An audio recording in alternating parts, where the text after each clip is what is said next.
Mambo yote unayoyaishi duniani, the whole things that you live in the ukiona world, leo umeshindwa if you see you have failed, au umeshinda, or you have conquered, umefanikiwa you have au prospered, hujafanikiwa, or you are not prosperous, ni copy it's a copy ya original fulani huko. of a certain original someone. Aidha imetokana na mtumishi wa Mungu ameitamka, Whether comes from the servant of God who said au imetokana or it comes na mtu ameenda kukutengenezea. from a person who came and went and prepared that for you.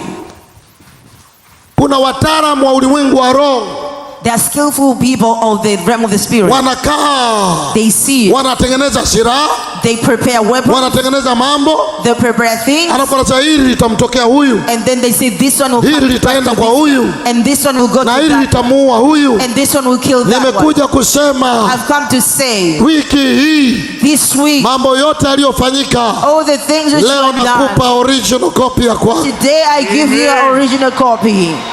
Yes. Amen. Hati ya ushindi, The certificate of hati victory, ya mafanikio yako, the certificate of your prosperity, hati ya miliki yako. the certificate of Ndio your maana possession. imani That's why faith inaitwa hivi. is called this way. Imani ni kuwa na uhakika Faith is having assurance ya mambo yatarajiwayo. of the things hoped for.